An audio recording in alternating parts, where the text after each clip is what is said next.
25वां अध्याय बलभद्र जी का ब्रज विहार तथा यमुना आकर्षण।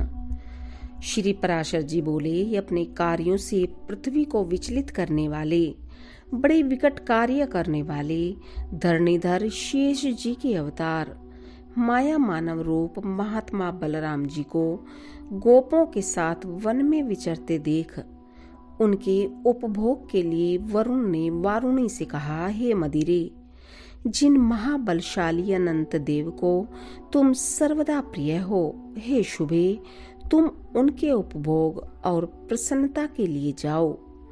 वरुण की ऐसी आज्ञा होने पर वारुणी वृंदावन में उत्पन्न हुए कदम वृक्ष के कोटर में रहने लगी। तब मनोहर मुख वाले बलदेव जी को वन में विचरते हुए मदिरा की अति उत्तम गंध सूंघने से उसे पीने की इच्छा हुई।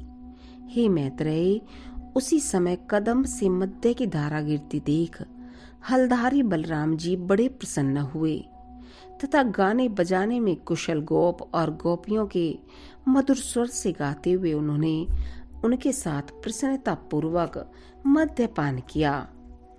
तदंतर अत्यंत घाम के कारण श्वेत बिंदु रूप मोतियों से सुशोभित मदोन्मत्त बलराम जी ने विवल होकर कहा, यमुने, मैं स्नान करना चाहता हूँ।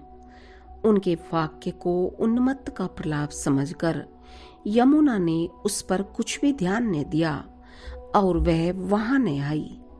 इस पर हलधर ने क्रोधित होकर अपना हल उठाया और मद से विवल होकर यमुना को हल्की नोक से पकड़कर खींचते हुए कहा, अरे पापिनी, तू नहीं आती थी।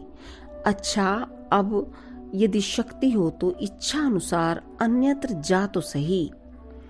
इस प्रकार बलराम जी के खींचने पर यमुना ने अकस्मात अपना मार्ग छोड़ दिया और जिस वन में बलराम जी खड़े थे उसे आप्लावित कर दिया। तब वह शरीर धारण कर बलराम जी के पास आई और भयवश डबडबाती आंखों से कहने लगी, हे मूसलायुध, आप प्रसन्न होइए और मुझे छोड़ दीजिए। उसके उन मधुर वचनों को सुनकर हलायुध बलभद्र जी ने कहा, अरे नदी, क्या तू मेरे बलवीर्य की अवज्ञा करती है? देख, इस हल से मैं अभी तेरे हजारों टुकड़े कर डालूंगा। श्री पराशर जी बोले, बलराम जी द्वारा इस प्रकार कहे जाने से भयभीत हुई यमुना के उस भूभाग में बहने लगने पर उन्होंने प्रसन्न होकर उसे छोड़ दिया।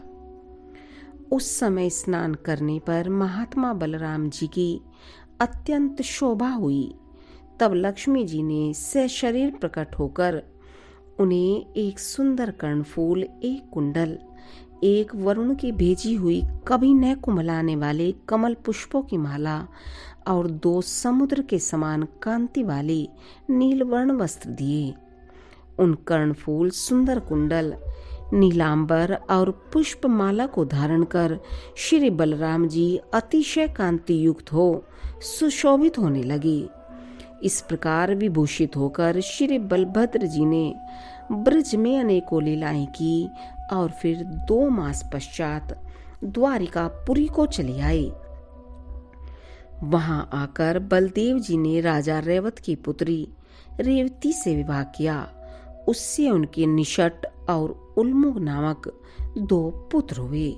इति श्री विष्णु पुराणे पंचमे अंशे 25वां अध्याय।